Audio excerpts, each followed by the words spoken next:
নমস্কার বন্ধুরা, Sumita home style কুকিংয়ে আপনাদের সকলকে স্বাগত জানাই। বাচ্চা থেকে বড় সকলেরই খুবই প্রিয় চিকেন ললিপপ ড্রাই আজ আমি করব কম উপকরণে কম সময় অসাধারণ স্বাদে।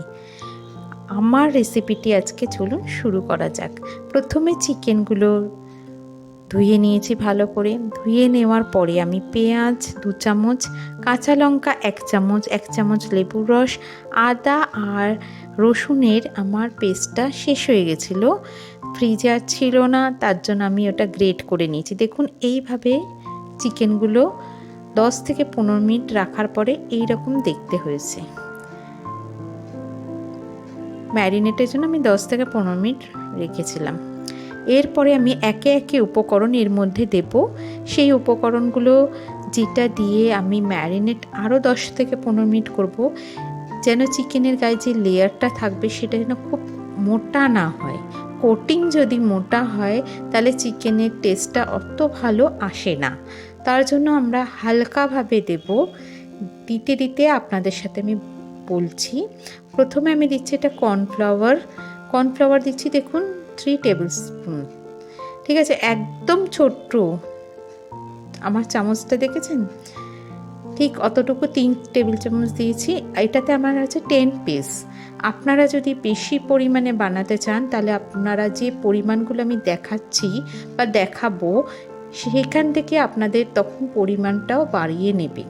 আর যদি কেউ 10 পিসের কম করেন তাহলে এই পরিমাণটা আপনারা একটু কম করে নেবেন, সেটা আপনাদের বুঝে করতে হবে। আমি 10 পিসের জন্য দেখাচ্ছি, আপনারা আপনাদের প্রয়োজন মতন বাড়াবেন বা কমাবেন। ঝাল যদি পছন্দ করেন 1 চামচের জায়গায় 2 চামচ আপনারা দিয়ে দেবেন। যেহেতু আমার প্রয়োজন নেই, 1 চামচেই হয়ে যাবে লঙ্কাগুলোর ঝালটা, তার জন্য আমি 1 চামচ দিচ্ছি। কারো যদি মনে হয় যে না 2 চামচ দেবো, দিতেই পারেন। এরপরে আমি দিচ্ছি ময়দা, যেটা আমরা অল পারপাসে ইউজ করি, ময়দা আমরা ডেইলি, সেই ময়দা দিচ্ছি ঠিক ওই চামচেরই 3 চামচ। যেই 3 চামচ আমি কর্নফ্লাওয়ার দিয়েছি সেই চামচেরই 3 চামচ আমি ময়দা দিচ্ছি।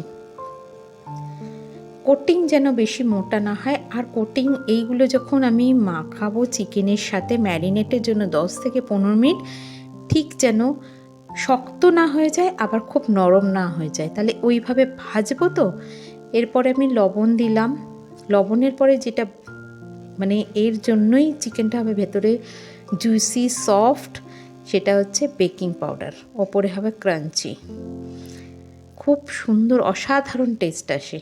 একবার এইভাবে বানিয়ে নেওয়ার অনুরোধ রইল, কেন কি এইটা খেলে পরে আপনারা দোকানের থেকে আনিয়ে আর খাবেন না।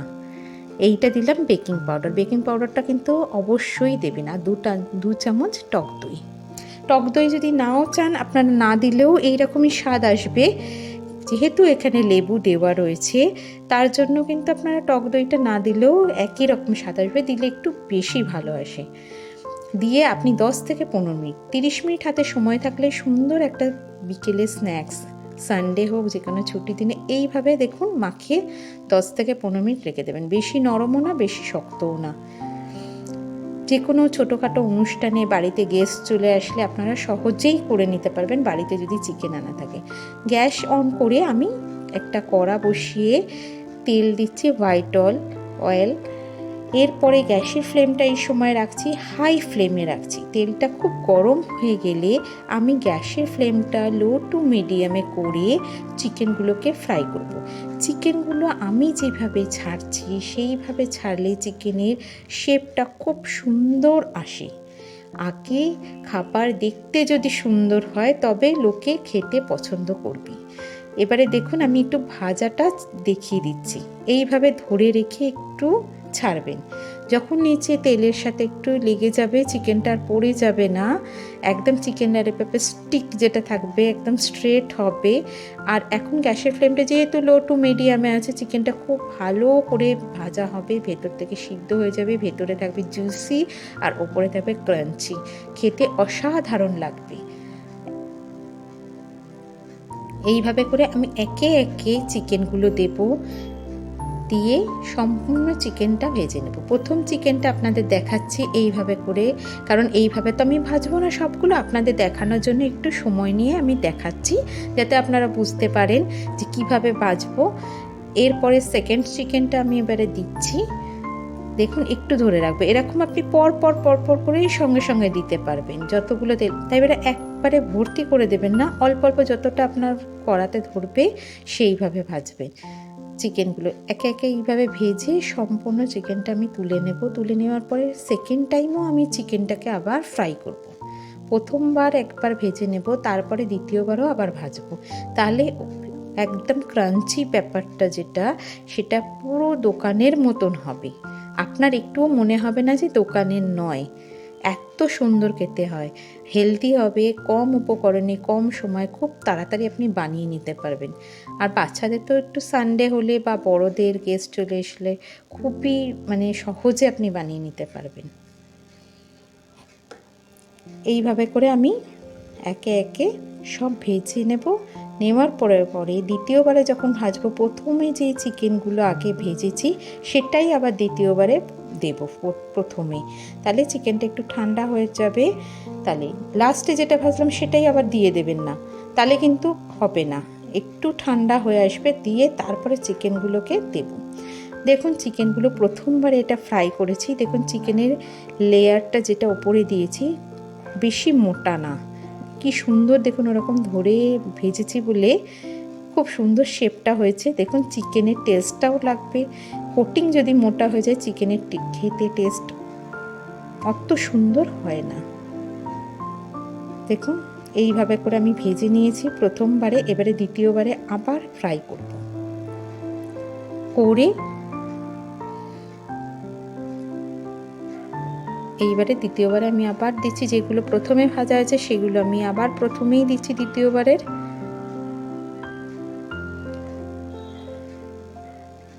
এইবারে দিয়ে আমি, তেলটা কিন্তু গরমই আছে, দিয়ে আমি ভাজবো একে একে দিয়ে সম্পূর্ণ ভেজে নেব। ভেজে এবারে তুলে নিয়ে গরম গরম পরিবেশন করব ডিপের সাথে। আমি টমেটো সস বা tomato ketchup, hot and sweet sauce, যে কোনো ডিপ আপনি দিয়ে সার্ভ করতে পারেন।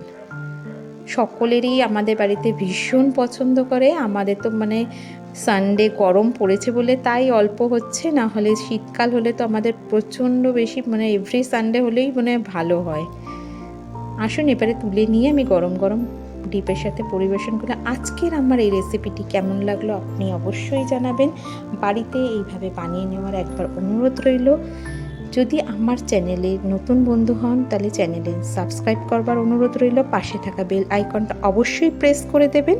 আমি যখন চ্যানেলে নতুন কোনো রেসিপি দেব তখন আপনাদের কাছে খুব তাড়াতাড়ি পৌঁছে যাবে। ললিপপ ড্রাই আমার একেবারে রেডি হয়ে গেছে। গরম গরম ডিপের সাথে আমি পরিবেশন করছি। দেখুন কত সুন্দর লাগছে। কাউকে যদি এইভাবে পরিবেশন করেন খুব সুন্দর লাগবে। বাড়িতেও এইভাবে করে নিতে পারেন। আজকে গরমকাল বলে আমি সফট ড্রিঙ্কসের সাথে পরিবেশন করছি। উইন্টার বা শীতকাল হলে আপনারা কফির সাথে করতে পারেন। আর যদি কারো খুব করার সময়ের অভাব থাকে, না দিলেও হবে, তবুও লোকে খেয়ে নেবে। এত সুন্দর, বাচ্চা থেকে বড় সকলেরই ভীষণ প্রিয়। সুস্থ থাকবেন, ভালো থাকবেন। আবার আমি হাজির হয়ে যাব নতুন কোনো রেসিপি নিয়ে আপনাদের সাথে দেখা করতে। ধন্যবাদ।